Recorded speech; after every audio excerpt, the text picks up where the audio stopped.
Hello, and welcome to this episode of the Mojo Moment. I'm Lisa Bowman from Marketing Mojo, and today's guest is Jay Abassi. Jay's got a really cool background. Welcome, Jay. Jay has been in the corporate sector, and he is now a master of mindfulness. So, looking forward to learning a little bit about that. Jay, you were at Tesla, working in a sales training capacity, and now you are a master of mindfulness. I wasn't sure if I needed to wear yoga pants for our talk today. Kind of felt like I did, but then I didn't go there. So, what is a master of mindfulness? Yeah, I appreciate it, and like whatever makes you comfortable. If you wore yoga pants, that would have been nice. Hey, So, at least I'm wearing pants. We're on Zoom, right? right. So, thank you for that, Lisa. I think my journey at Tesla was quite the journey, and for people who worked at Tesla or worked at a company like Tesla, they know that it is quite a ride to work at a fast-paced company like that. That's changing, that's innovating, and so, for me my work at Tesla was mostly around training, but what I experienced at Tesla is what many other people experience, which is it's easy to get burnt out. And it was very easy to feel like the work was overwhelming and there was constant pivoting. And I observed that, and I would observe people who were mission oriented, who wanted to make a change in the world, yet struggled with the emotions that come along with it. And before working at Tesla, I experienced some hardship in my life. I lost my dad, and it was a very hard time for me. And I found mindfulness from that loss. It was me trying to figure out how to get through the grief. And it was years and years of practice and reading of books and taking courses and going on retreats, to where I found that it was extremely helpful for me in my personal life, but it also led to my success in my professional life. And I really excelled at Tesla, I think, because I developed my self-awareness. And what I guess makes me, I don't know if I would use the term mindfulness master personally, but someone who shares mindfulness, is really just the desire to bring this to the corporate world and to the professional world, where people are really stressed and feeling burnt out, to where I really feel like I can help them because I've experienced it myself. Yeah, and I can totally relate to that, especially having worked for a mission-driven organization, right? When you work for a nonprofit like I did, you expect things to be a little kinder and a little gentler in the workplace, but they're not. And I think that's a common misconception that people have, is that, oh yeah, it's a nonprofit, it's soft and squishy. It's not. You're dealing with less resources. The pace is just as fast and furious. And you also have the emotional toll of the mission that you're trying to serve, right? You're confronted with that and faced with that every day. So, having said that and having been familiar with that environment, help me understand, what is mindfulness exactly? Sure, I'm going to give you the definition, but then I'm going to explain what it actually means, because the definition, I think, doesn't really give all the context. But my personal definition is a focus on the present moment, or focusing attention on the present moment, objectively, with acceptance and without judgment. So Hmm. what does that actually do for you? That's like, okay, that sounds nice, but what does it That's really actually do? good. Yeah, but what does it actually do? Here's my simple explanation, Lisa. In everything in life, we have a stimulus.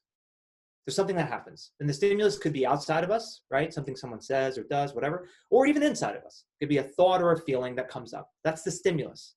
And then we respond to that stimulus. Our response could be our emotions, what we say, whatever it is. Mindfulness simply does this. It creates a space between the two. So that way you can look at the stimulus objectively, you can look at the response objectively, and not feel so clinged, or I should say, so attached to either one. You're not attached to it. You're not reacting. You're able to respond and have choice in how you relate to the emotion that arises within you from the stimulus. So that's my simple analogy to explain what mindfulness really does for us. So it's that process of stepping back instead of reacting instantly, to consider the situation, perhaps look at it from multiple perspectives before you respond, so that you're not responding immediately to a stimulus that may cause a response that isn't the right one. Right, because oftentimes our Oh, I reaction, got it. yeah, you explained it so well. Oftentimes our reactions are what cause us more harm and cause harm to those around us. So if we can think about how that applies to the workplace, I mean, the what you can gain from that is unbelievable, right? And I feel like I've gained from that so much.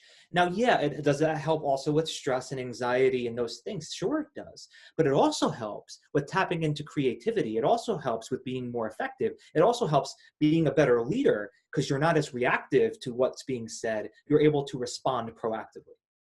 Sounds like something absolutely everybody could use. So my next question to you is, knowing the environment that we're in, right, where we've got people at home because of COVID, people that are unemployed right now, we've got a lot swirling environmentally around us, socially, politically. What is a mindfulness technique that everybody could practice to just give themselves that space before reacting to a stimulus that's occurring with these situations that we're finding ourselves in currently?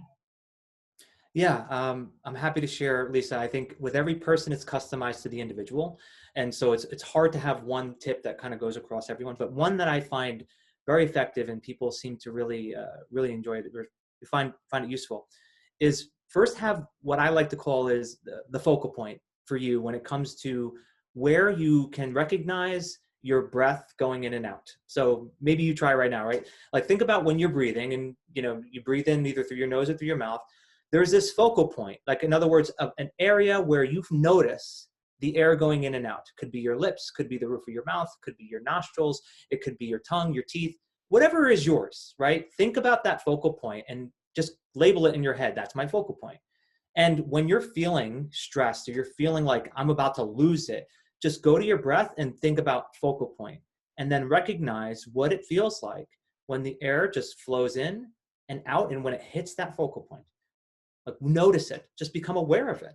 And you can do that for 3 seconds and have that as an instant reset in the middle of your day to take a breath and then be able to get back to the work that you're doing with a little bit more clarity.